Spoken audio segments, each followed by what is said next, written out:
Welcome to part 3 of my presentation, Building Wealth and Living off the Nest Egg via Passive Income from Equities. I'm going to assume that you have gone through parts 1 and 2 in sequence. In this presentation, in addition to walking you through my current portfolio, which emphasizes income over any other aspect of investing, I will also cover some thoughts on how to think about money, and if I were to do it all over again, what are my thoughts? Before I get into the specific strategy that I used during my working years, I did want to emphasize that passive equity investing is viable and is most probably maybe one of the only options available to most of us who are working and have 401k plans and so on and so forth. So to define a passive investor in this particular case is you're buying one or more indexes and holding on, you're not selling. And number two, when you buy, you're typically dollar cost averaging over time. So in the case of a 401k, most people buy every paycheck. And it has tremendous advantages when you consider the math of dollar cost averaging. I want to give you a flavor of some of the larger indexes, most of which are typically available in most 401k plans. You have the total world ETF, where you literally own companies throughout the world. I'll give you two examples, VT from Vanguard and IXUS from iShares. Then you have the total US market, and VTI and iTotal again are from Vanguard and iShares. Then you have the S&P 500 index, which is a subset of the total US market, and the subset that it consists of is typically the large cap companies. So you'll have a gap in the sense that you will not be holding mid cap and small caps when you own the S&P 500. Then you have the NASDAQ 100, which is a further subset. And then I'm just giving this as one example. There are literally hundreds and hundreds of specialized indexes, but I'm giving you this one because it's performed extremely well.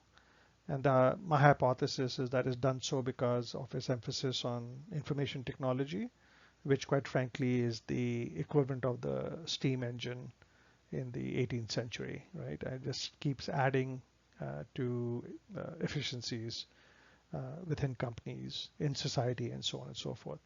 You can see from the returns, and I've tried to normalize returns as much as possible across consistent dates, but sometimes the inception date of ETFs did not match. But you can see that there's a very marginal difference between the total US market and the S&P 500, but there is a material difference between the NASDAQ 100 and the S&P 500, and then there's yet again a material difference between VGD and QQQ. One thing obviously to remember is that you would not want to be putting very large positions as you come further down this ladder because there's more and more risk, more and more volatility, and you'd want to, I would want to emphasize that you would own one or more indexes. I do not own Vanguard Star. I'm not even recommending it, but I do think it's important for people to understand that such a strategy exists. And I think it's a pretty good offering from Vanguard for a certain type of clientele. What Vanguard Star does is it has 10 mutual funds. When you open Vanguard Star, inside it are 10 mutual funds. And these funds cover all types of equities across all market caps. So you're getting the whole world, and you're getting large cap, mid cap, small cap, and you're getting bonds. Its annualized return is about 4.72, which is a fairly significant difference from the, let's say, the S&P 500. If you are looking for bond ETFs, many 401ks will have funds equivalent to AGG from iShares and BND from Vanguard. These in this particular case, they both are investment grade bond funds, typically with a maturity around 8 to 9 years. So you're getting some pretty good exposure. And as always, and I'm going to keep repeating this, my benchmark for my portfolio is the S&P 500. And the reason is the benchmark is that is the easiest thing to hold. So if I'm doing other stuff and I've got a more complex portfolio than just the S&P 500, I want to know how I'm doing against that very simple holding, if you will. I'll now cover the investing framework for the two stages of life or investing, accumulating wealth, living off of wealth. So during my working years, when I was aged 24 to 54, most of my investments in the 401k were on broad-based mutual funds, as close to a clone of the S&P 500 as possible. Sometimes I wasn't able to get the S&P 500 from my employer, so I would get things like the Dodge and Cox stock fund and so on. But the idea was that I wanted to get as close to the S&P 500 as possible. And from the very beginning, as I mentioned previously, I always opened IRAs even at a very young age. And I also had a taxable brokerage account. And in both of those, I would try to own dividend growth companies. I'll give you some examples in just a second. So the compounding of the S&P 500, quite frankly, was the vast majority of my building wealth, if you will. And then in the last 10 years of my career, when my income increased, my taxable brokerage account also got to a good size. And my strategy on dividend growth companies, while slightly underperforming the S&P 500, did pretty good. When I retired at age 54, what I first did with my 401k, because I needed more income, this was around 2013, I started moving from my mutual funds, which again were as close to the S&P 500 as possible, to individual dividend growth companies. And I took my time doing so. It took me about 2 years. And the way I did it was I would sell puts on the companies that I wanted. And so I was generating in the range of 8 to 11% in option premium income, and only buying the companies at prices that I wanted to buy them at. In my IRA and taxable brokerage account, I left my holdings alone. There was no change in strategy. Then about 2, 3 years ago, I started noticing that enhanced equity income ETFs were being introduced. These were covered call strategies and other strategies. And they were generating higher income, and they were, in many cases, they were more tax efficient and had the potential for a reasonable total return. Again, I'll be happy with slight sub-performance compared to the S&P 500, but not too much of a sub-performance. So what I started doing around December 2021 was in my IRA moving away from dividend growth stocks into these new ETFs, which I'll cover in a couple of minutes. And I later on also started doing it in my taxable brokerage account. And it was painless in the IRA because there were no tax consequences. In the taxable brokerage account, there were tax consequences because for every company that I held, which had gone up in value, I was paying capital gains tax. But according to my calculations, it was worth it. So what do I mean by dividend growth stocks? I just want to give you some examples. So these are positive examples, ones that worked out extremely well. Things like Visa, MasterCard, Microsoft, Pepsi, Procter & Gamble. Remember, these were all companies that I bought around the 2013, 2015 timeframe and never did anything with them. I never sold them, just harvested the dividends. And then there were stocks like GE, which didn't work out. Not only did I not get the dividends I was expecting, I actually had a loss. And then the same thing with these other examples. IBM pretty much broke even. All I got was some dividends to show for it. Walgreens, I lost capital. 3M, I actually did both. I had enormous capital gains, and I did sell that when it went to overvaluation. Then it got undervalued. I bought it, and then it sank like a stone. And my feeling was that it was not going to come back. So I just wanted you to get a sense for what I meant by individual um, stock companies. A good time for me to share my very expensive $200,000 degree that I got from the School of Hard Knocks around 2000, I think it was. Um, I was working for a Swedish company, and I was about to take a trip from Dallas to Stockholm. And about 2 hours before I left, I was just doing some reading, and there was a ton of information at that time and articles and so on and so forth about the benefits of technology companies and so on and so forth. And if you got to remember that my experience was in evaluating companies like Visa, Mastercard, and I had no way to understand these technology companies. I had no unique knowledge. I didn't know how to value them. Many of them didn't have much income. Anyway, I think invested about $10,000 and I bought two companies. And this was based on an article by Jim Juback, who was a big columnist in those days. I went for the business trip, came back, checked about a week or so later. Both of those companies had gone up a minimum of 50%. I think one had gone up slightly over 50, one had doubled in that 2 weeks. And sometimes they say that look at the process, don't look at outcomes, because sometimes you can draw the wrong conclusion. So my process had no process. It was just kind of shooting bullets in the dark, if you will. And the outcome seemed to be positive. So me being an investing genius started putting more and more of my new money into these technology stocks, which I had no idea what they did. And the only good thing I did was not touch my existing holdings. Anyway, long story short, come 2001, 2002, many of these companies simply disappeared. The value went down to zero, or I lost, 80, 90%.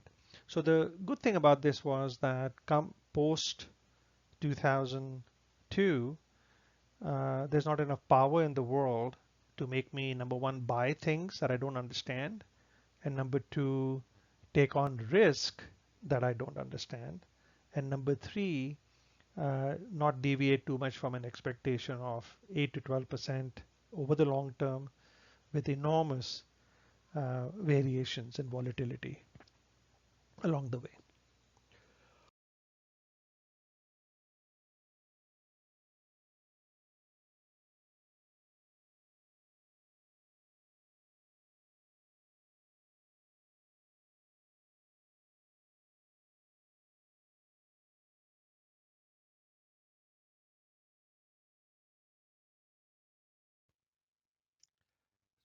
So at this stage of my life, enhanced equity income investing is my strategy.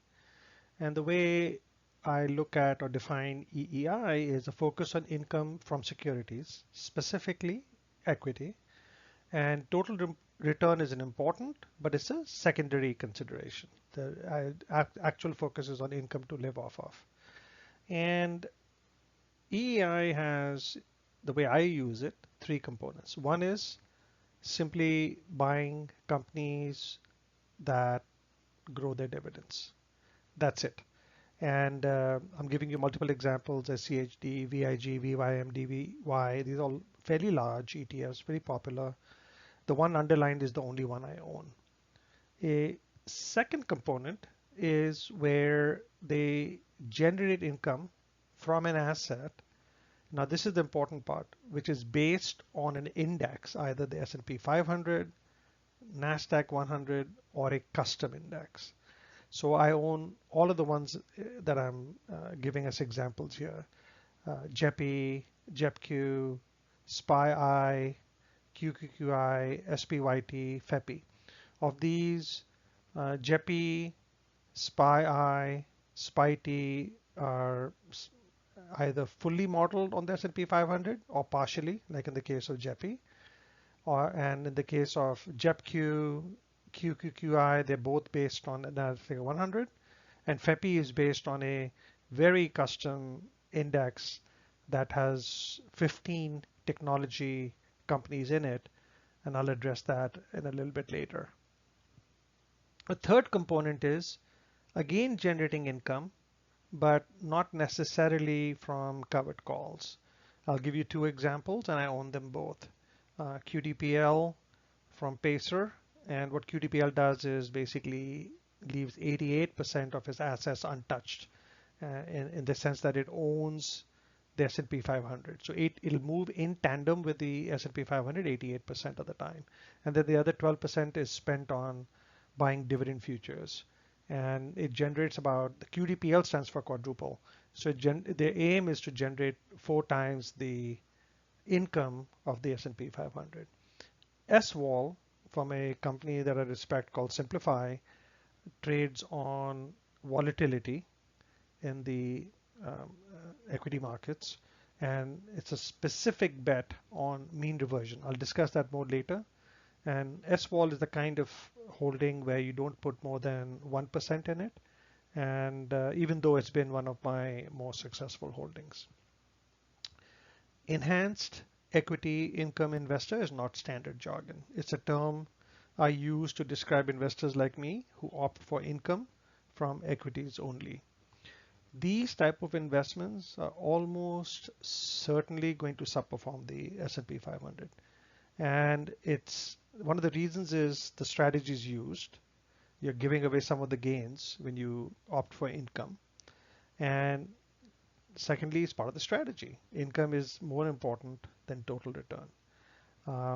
So it's a compromise I'm willing to make. And I'm willing, as a retiree, especially an early retiree, that wealth preservation and income are my highest priorities.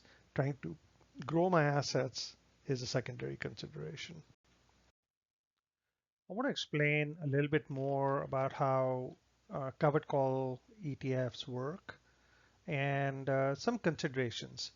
In my next presentation, the design and details of a passive income or enhanced equity income portfolio, I'll go into multiple considerations that you have to look at when you decide on a covered call ETF. This particular slide will cover the sources of income, right? So again, you have an ETF, and I want to emphasize that my preference is for ETFs that are modeled on, based on, emulate some of the larger indexes like the S&P 500 and NASDAQ. The bulk of my holdings are designed such. So one source of income is the dividends that the stocks pay, the stocks being held by the ETF. That's one source. Second source is the income from the covered call itself. This is the option premium. The third source is any capital gains that occur to you. So when you sell a covered call, one of the things you have to make sure that you do is you buy only those ETFs that sell out of the money calls. So these are calls where the price at which someone can take it away from you is higher than the market price when you sold the call. So any gap is the capital gain, and you get to keep that particular difference. So that's the third source. And the last source is interest. Sometimes these funds will have cash. They invest the cash and you get interest. So there are 4 different sources of income or returns, if you will. So typically the stock dividends from these type of companies, S&P 500 companies, NASDAQ 100 companies, tend to be qualified dividends, which from a tax perspective are very efficient. In the case of covered calls, OTM stands for out of the money. And so again, out of the money calls are calls that you sell where the strike price is above the market price. And I look for a minimum of 2 to 5% above current price being the strategy for or being the strategy used by the ETFs that I'm considering buying. Under no circumstance would I consider an at the money call because you're giving away all the gains. Most of the ETFs, and I'll explain this in more detail later, are ETFs that use even more sophisticated strategies like laddering their calls, and statistically leads to slightly better returns. Now the consideration is, what percentage of the portfolio is put into play. It's called the notional. And so if you put 100% of the portfolio in play, then you may be giving all the gains away. So some of the ETFs will give, will only sell calls on 75% of the portfolio or 90% of the portfolio. So that's a consideration. And lastly, you want to make sure that in almost all cases, you want these options either cash settled or rolled so that you're not actually losing the underlying asset and having to repurchase it at a higher price. So these are amongst the multiple considerations that I look at on the covered call strategy portion. In my next presentation, I have much more detail into other things I look for. Capital gain obviously is highly likely over the long term because markets go up, but you are almost certainly not going to get all the gains because you have capped the gains by giving away the right uh, uh, at above a certain price. And then interest obviously is interest. One of the things that's interesting is that some of these newer covered call ETFs, because they do their options trading using the index versus individual stocks, the IRS allows for a different tax treatment. And typically, return of capital is destructive, right? Return of capital is simply somebody returning your principal back. And if you think of it as interest, you're in real trouble because your asset actually has gone down in value. But in this particular case, it's from a tax perspective marked as return of capital, but it's actually non-destructive return of capital. And one way to monitor it is to just look at the net asset value or the market price of the holding. And if it's not going down and giving you the income that you want, that's a pretty good sign that it's non-destructive return of capital. One of the things you got to make sure is that you don't let the tax efficiency part of the investment wag the investment dog. Don't make investment decisions purely on tax efficiency basis, but certainly should be a consideration. All things being equal, choose the more tax efficient vehicle. And lastly, nothing in this strategy prevents you from absorbing all the losses when prices fall. So the S&P 500, goes from 100 to 95. You may not go down to 95. You may go down to 95 and a half or 96 because you're getting that option premium. But for the most part, you are going to absorb the vast majority of the losses. So the the volatility is not something you're going to be able to avoid, but the volatility should be a tad lower. Here are the primary reasons I'm an enhanced equity income investor at this stage of my life. Number one, it allows me to emotionally manage volatility better. If income is coming in into my brokerage account and from there being transferred to my checking account and I can pay my bills, I can afford to ignore price volatility. A second reason is I've already accepted slightly less than market returns, so it doesn't bother me. So that's a trade-off that I've already made. The portfolio has lower volatility than the market, and in a subsequent video, I'll actually show my portfolio performance versus the S&P 500. And because of the emphasis on income, the volatility is lower. That helps. And the income literally over the last 40 some years has either been stable or grown. And partly it could be because I may have paid attention to the quality of the investments. Partly it could be simply because of the way markets work. But my income has not gone down. So that makes it even easier to stick with the strategy. And I'm not touching my principal. So normally what happens in the professional advisory world is they have what's called the 4% rule, where you essentially keep your investments in broad-based indexes like the S&P or some combination of the S&P and bonds and so on and so forth, and you withdraw 4% per year to live on. And in theory, it works because you're getting the raw market returns, which tend to be higher. In my case, I'm actually being able to withdraw close to 8% and not touching my principal. I like that. I don't have a problem with that. And if my total return 20 years from now is $250,000 less, it doesn't really bother me because I have enough to live on, right? So this is important that you understand that this strategy is a good one and a viable one only for the second stage, living off of my nest egg. I don't know that I would advise this strategy for those of you during the working years. And bottom line, at this stage of my life, I want the sure thing now over some ephemeral gains that may or may not come later. So we've been talking about wealth, living off wealth, and so on and so forth. So obviously we are talking about money.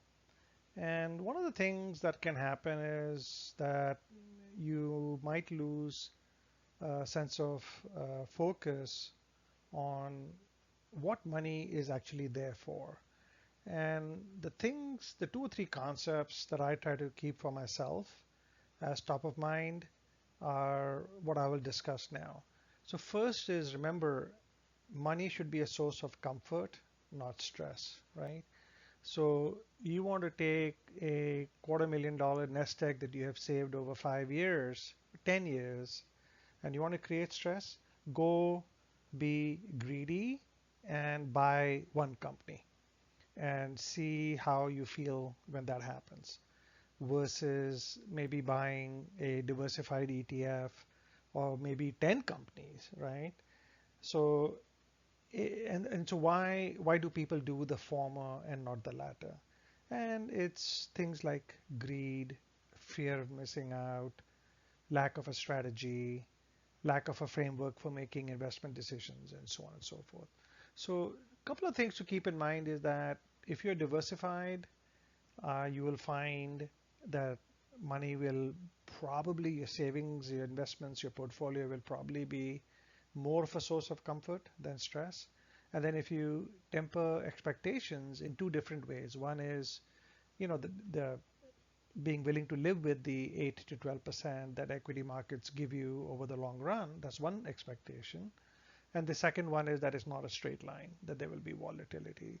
So if you understand both of these concepts, the odds are in your favor that the money will actually give you a source of comfort and not stress, right? Seth Klarman says, ultimately, nothing should be more important to investors than the ability to sleep soundly at night. We all know that, and we all seem to only learn it after having made the too much into one investment debacle experience, if you will. So don't forget this one. The other thing is money and happiness and the endless kind of sermonizing and finger pointing and so on and so forth about the holier than thou people who say, well, gee, money doesn't matter to me, and so on and so forth. Um, uh, One of the things that I believe is that only people who already have money say those kinds of things. And it is absolutely true that money doesn't buy happiness. It can't. What it does do is buy choices, right? Like, so today, um, I went to the tire shop and the guy says, your tires are looking kind of worn out. You may have 3,000 miles on it. I have the money. I'm not going to take chances. My wife and I are in the car, for long distance drives and so on and so forth, road trips. I'm not going to take the chance. I had the choice, and I bought it. I like literally didn't even think about it. And so, did it make me happy? That I don't know, but I had choices, and I at least had the option, right? So it's what you do with those choices that make you happy. So you don't have to spend the money. You can bank it, you can donate some of it, you can give uh, some to younger people that you think will do something worthwhile with it, and so on. It's just the optionality is what makes you happy.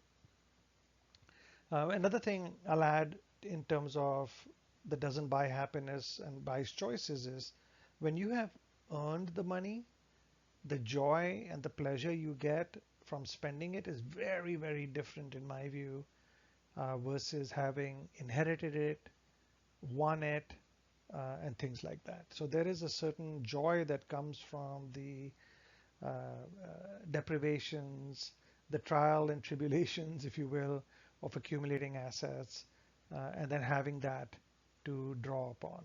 I know that is certainly true in my case. A third concept is, don't make your life about the destination, right? Make it about the journey and enjoying the journey. If my goal was to retire in the 50s, which it was, and I just lived like a dog between 24 and 54, where's the joy in it? Where's the win, right? But if during those 30 years I could have a successful marriage, truly enjoy the work that I did, have a few close relationships, have experiences. So when I did get to financial freedom and then retirement at the age of 54, it's just a milestone. It is not the beginning of my life. It's simply the continuation of my life, right? So those are the thoughts, some thoughts to think about vis-a-vis money. I'll now walk you through my current portfolio, all the large positions. Please remember that my next presentation, the design and details of an EEI portfolio, will address each of the holdings I'm talking about in considerably more detail with a lot more of the design considerations. It's a presentation by itself. But I think it's important that you get a good sense for what an EEI portfolio looks like. One of the most important points is that the S&P 500 is my benchmark. So no matter what I own, I want to know how it does relative to the S&P 500. And it's a reminder for probably the 54th time, and boringly so, higher income and lower volatility are my primary objectives at this stage of investing. I'm willing to take a slight drag when compared to the S&P 500. Not a huge one, but I've accepted and internalized that my portfolio cannot give the same total return as the S&P 500. So S&P 500 is the centerpiece. So the holdings which are not in sync with the index are these four: SCHD, pure dividend growth, and good size. Devo is an ETF, is actively managed, run by a pretty good company called Amplify. They only own about 25 companies, high quality companies, don't give much of a yield, give a yield of about 4.5%, but have done a very good job in terms of total return. SCHY, which is the international version of SCHD, and as a reminder, owns 100 companies in developed markets only that meet the criteria that I explained previously about how SCHD works. JEPI is one of the largest and probably one of the earlier covered call ETFs out there. It's from JP Morgan, good brand. I'd really like Hamilton Reiner, the manager who's kind of oversees the fund. I've seen his interviews, and I'm a big believer that ultimately, even in very, very large organizations, people do matter. JEPI, many people think it moves in tandem with the S&P 500. I've owned it for a while now, and nothing could be further from the truth. It only contains about 100 companies. Secondly, there's no concentration. It's the top holding is about 1.6%, and the next subsequent holdings 1%. There's a fair amount of turnover, and it depends on the interview and the literature, but sometimes they have emphasized low volatility price and low volatility earnings to be a key consideration. and sometimes they just talk about strong fundamentals. Just to give you an idea of the top 5 holdings, all of them around 1.5, 1.6%. The top holdings today on the 28th of June were Amazon, Microsoft, Meta, Train, and Progressive, the insurance company. So these are my base. They are very diversified, and they are, in my view, the anti-S&P 500, even though obviously almost all the holdings are from within the S&P 500. It's the emphasis and the difference in the different percentages that make it the anti-S&P 500. So essentially, these are stodgy quality companies, and the check signs are large holdings. So SCHD is my single largest holding. It's almost twice the size of any of my other holdings, so that's why it's got a double check. JEPI is something that I hold quite a bit of, somewhere in the 8 to 11% range. In addition, I have 2 other holdings, both from Simplify, which is another brand that I like. These guys do a very good job with options type trading. SWAL is almost 1%, and I don't intend to add too much to it, but it's a very good 1% of my portfolio. And essentially what they do is it's a bet on mean reversion of the wicks. So when volatility goes up due to market fears, etc., they go short volatility, and just in case volatility stays high for extended periods of time, they buy kind of a way out of the money call to cover the tail risk, if you will. It generates about 15% in returns, and there's very little net asset value appreciation, but for the length of time that I've had it, and it's not a short duration, I think I've had it for quite a while, maybe over a year, the 15% has been consistent. So 15% without net asset value degradation is giving me above market returns. I am a big believer that assets must produce income. Therefore, I don't like things that are stores of value like gold and so on. Recently, Lynn Alden, who was interviewed on the Compound, which is a very good podcast, she made a convincing case for Bitcoin. There were 2 things in her case. One was that it's capped. Bitcoin is capped at about 21 million units, and it gets halved every 4 years. And secondly, she said, don't look at everything through the prism of the US investor, because we have many ways to store our money in other countries, and she used Egypt and so on and so forth, where currencies depreciate, they don't trust institutions, etc.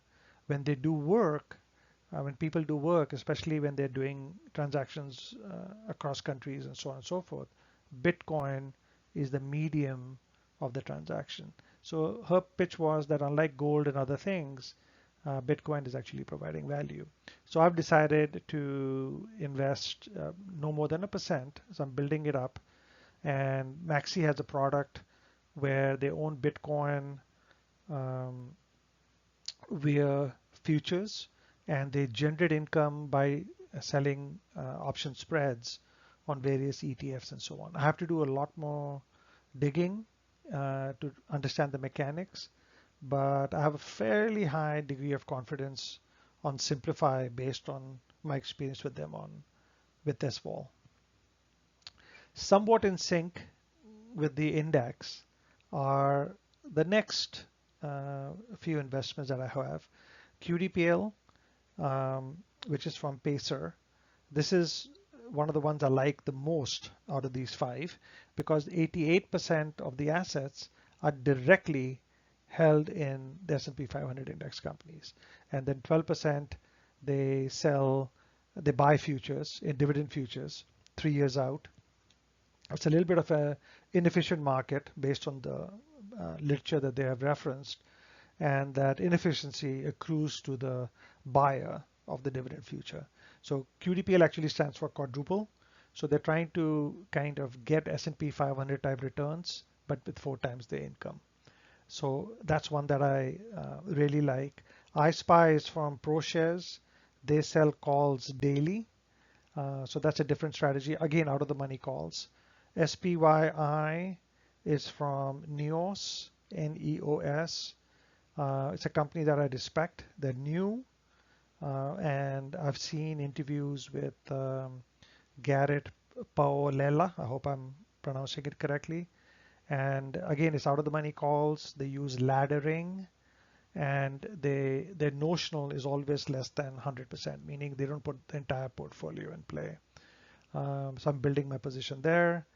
SPYT is probably my second favorite after QDPL, and it's from Defiance. And the guy there that I respect is the guy called Jay Pestrichelli. And looks like a very experienced person.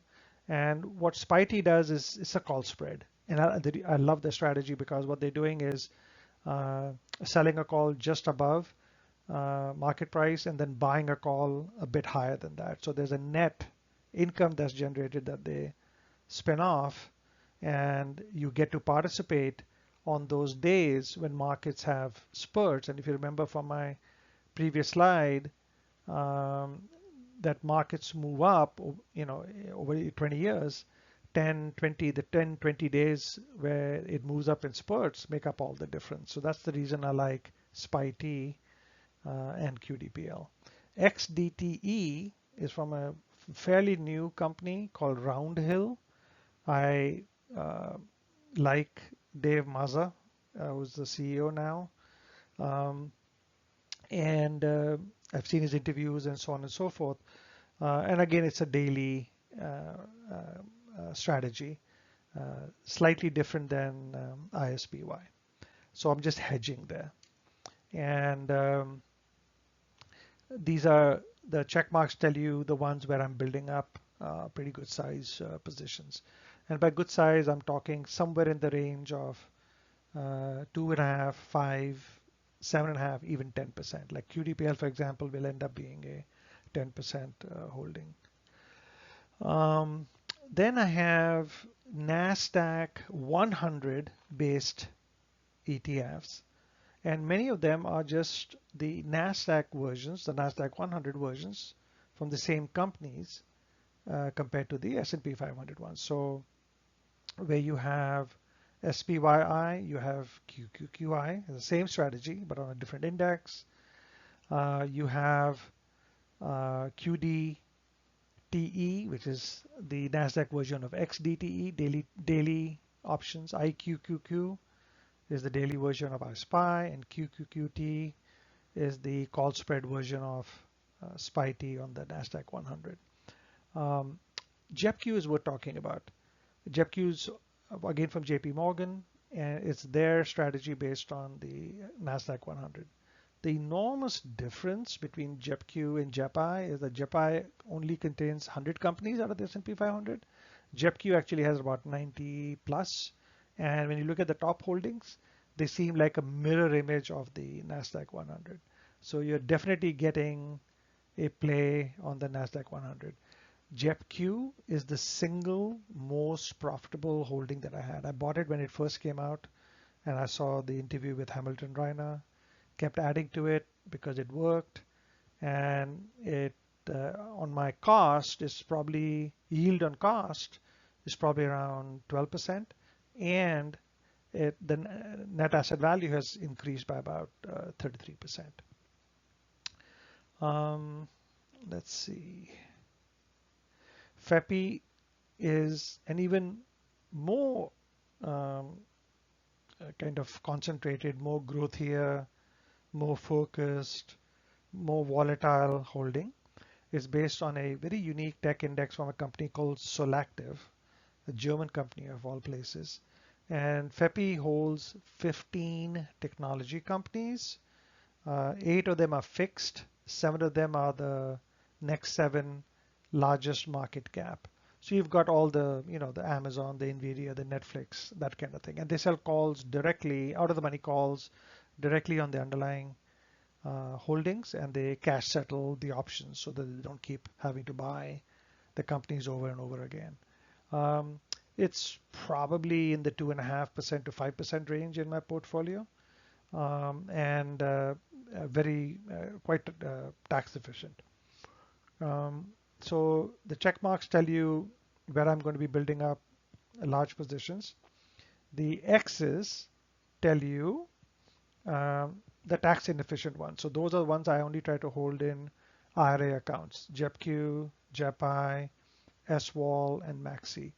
All the others either are providing a very high return of capital, like QDPL, SPYT, etc., or qualified dividends, as in the case of SCHD and SC.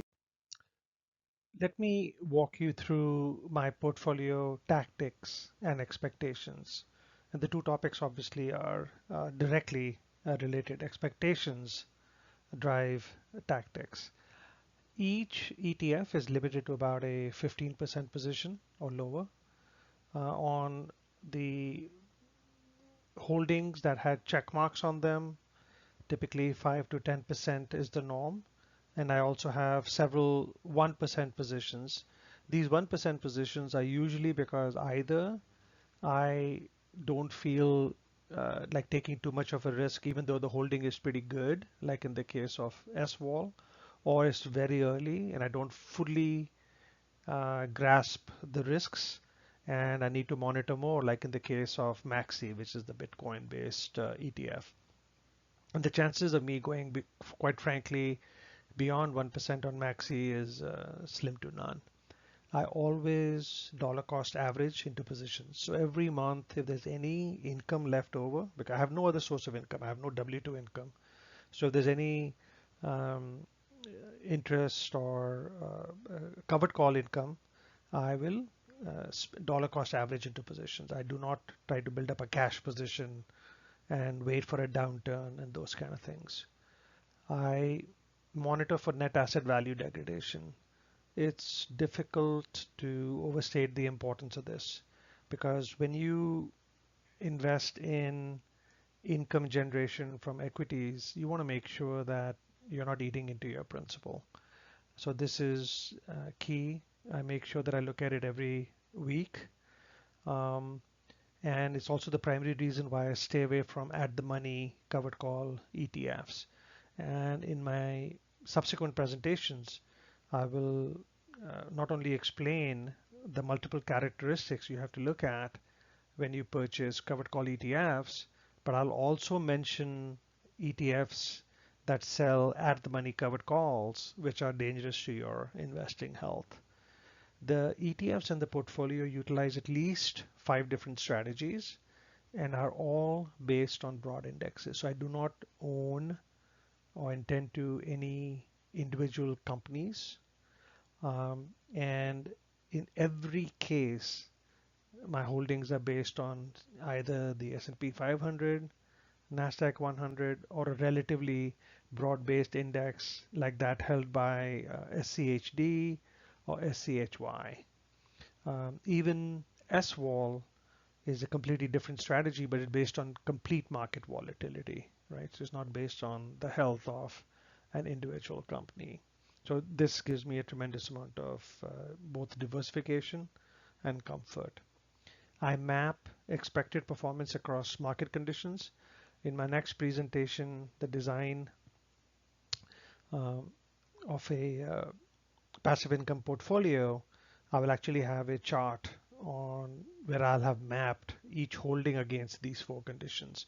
But broadly speaking, if the market is stable, neither increasing or declining, I should probably do better because if there's no capital gains occurring and I'm getting income, I should be outperforming the market. If the market is declining, my decline will be less than that of the market, again because of the income generation. If it's rising gradually, like a percent a month or something like that, I will either match or outperform all my holdings. when it rises rapidly, almost all my holdings will subperform, with possibly three exceptions. QDPL, because 88% of the holdings are untouched. SPYT and QQQT, because they sell call spreads. And SCHD, that doesn't do covered calls at all. So rising rapidly is when my portfolio will subperform. And rising rapidly, as you saw from my previous slides that I showed, is what happens, right? Over a 20-year period that I showed in that chart, 10 or 20 days was where enormous amount of the gains came. And that is the reason that in the very long term, my portfolio will subperform. So expectations, I expect higher income. I'm probably in the range of 6.5 and inching forward towards or upwards towards 8% as I slowly but surely sell my individual dividend growth companies and invest in these higher income ETFs. So I expect higher income, lower volatility for all the reasons I explained, and lower total return than the S&P 500. So to summarize and learn from my life experiences, if I were to start all over and I knew uh, then what I knew now, during my working years in my 401k, I would probably own some combination of an S&P 500 index fund, some kind of technology or growth fund, and if I could get something like an SCHG, which is Charles Schwab's growth fund, that kind of fund, which is not limited to only NASDAQ traded companies like the QQQ, I probably would prefer that over QQQ, but regardless, I would go with some portion technology and some portion international, with the very, very vast majority of it in the S&P 500. In my taxable account, I might consider RSP, which is the equally weighted S&P 500 index, which has actually matched, if not slightly outperformed. And I would do that for diversification, risk mitigation reasons. And since I have this tremendous bias or bent towards dividends and income, I would probably own SCHD, QDPL, because 88% of it moves with the S&P 500, and SPYT and QQQT probably because of the call spread. And so, and these are also relatively tax efficient. So they would be pretty good holdings in a taxable account. If I have a just starting requirement, um, I would probably feel very comfortable with where I am right now, and I would have skipped the individual dividend growth company stage. I didn't have that choice, but if somebody's starting retirement now, you do have access to all these new ETFs, and I'm certainly quite comfortable with the holdings that I have. I will provide much more details in my next presentation, the design and details of an enhanced equity income portfolio. One of the biggest gifts I can give you is out of the hundreds of people that I've listened to, try to give you a short list of talent worth listening to. And before you get started on any kind of serious investment journey, it is worth it to listen to videos like the ones you're listening to right now. And the people I'm mentioning have, vastly more experience than I do, or at least are more famous than I am. Morgan Housel has written a book called Psychology of Money. He's also written a second book, but the entire book is available for free on YouTube. I cannot recommend it highly enough. Any interviews you can get from or about Jack Bogle is worth it. He'll talk to you about why the S&P 500 is a good strategy. J.L. Collins has written a book called Simple Path to Wealth. He also emphasizes the power of indexing as a way to build wealth. Jeremy Siegel had a tremendous influence on me, and his book is a masterpiece, The Stocks for the Long Run. And he was basically instrumental in me having a 100% equity portfolio, which has worked out rather well.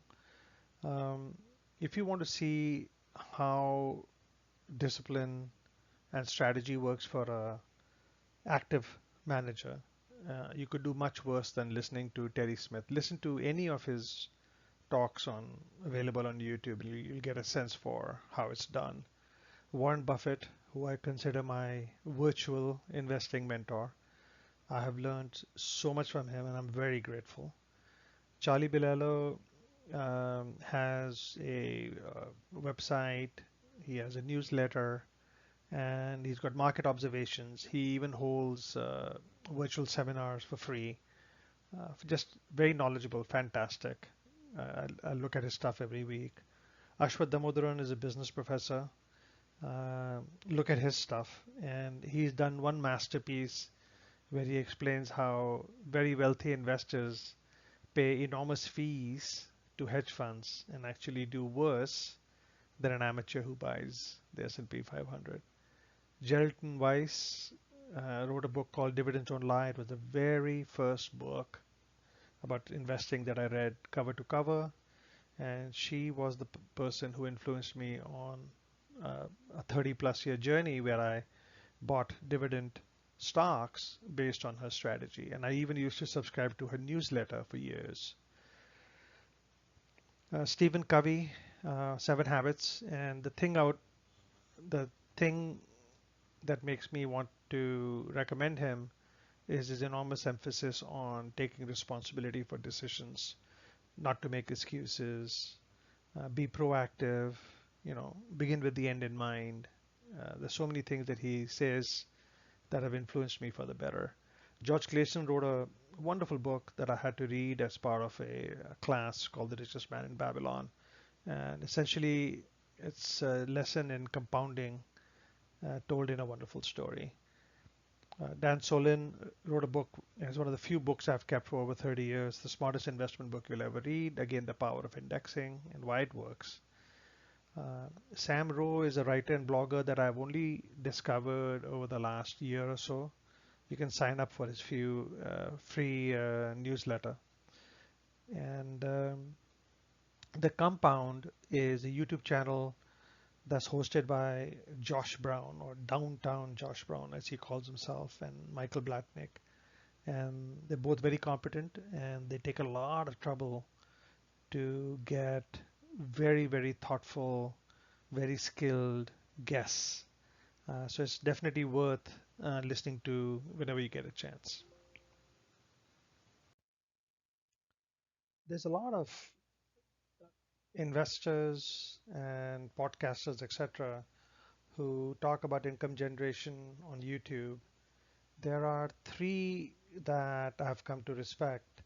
One is a channel called Wealth Adventures. The second is called Armchair Income. And the third, and probably the one with the most following, is called Passive Income Investing. So if you're looking for alternative viewpoints in this space, these are three names or three channels that I feel comfortable sharing. I hope you find um, this presentation has been helpful to you. And as I come towards the end, I'll just remind you that success is the sum of small efforts repeated day in and day out. It works in almost every endeavor, whether it's health, your work, investing. And so don't try to make sudden and sharp moves. Make small moves. I encourage you to get started on your investing journey today and start slowly after having done an adequate amount of reading, adequate amount of thinking, and perhaps even having documented your strategy before engaging in transactions. I would like to thank Gayatri for being my partner in every endeavor, including this one. I do value her advice and counsel in all aspects of my life. So my closing thoughts are, number one, I'm sharing my journey because everything I know, I've learned from others. People have put out information for free or for token amounts. And what I'm doing is I have certain experiences that I think would add to common knowledge. And this is my way of paying it forward. Um, it's very important that you never blindly follow somebody else's strategy or framework in almost any aspect of your life, and certainly not investing. What you can do is use it as input into your own strategy development and as a form of triangulation. Always do your own due diligence before purchasing, and don't blame others for misunderstandings on your part or mistakes on your part. Just learn from them. This is the first of my videos, and I'll be grateful if you want to provide any feedback for future topics on this video in the comment section. If there are gaps, I can add slides, I can add content if it helps. And, I request the feedback so that I can serve our investing community better. We are all in this journey together, and I want to do my bit. I've got probably 50 plus topics on my list of things to cover. My next presentation will be the design and details of an EEI portfolio. By EEI, I mean Enhanced Equity Income Portfolio. I'll go through not only my portfolio in tremendous detail, but also the many things that you should think through when you look at these new products, especially the covered call products. I will also have individual presentations on every ETF that I have mentioned and on ETFs that I do not consider viable in my case or for me. I will also cover the indexes in more detail. So there'll be a presentation on the S&P 500 and NASDAQ and SCHD for sure, with comparative performance, etc. I will explain also in a different presentation my thoughts on risk management, why I don't buy stores of value, why I don't invest in emerging markets, and so on. So as I end, I wish you the very best. I hope the investment of time that you made in this was worthwhile, and I'm terribly grateful that I got a chance to do it and share my experience.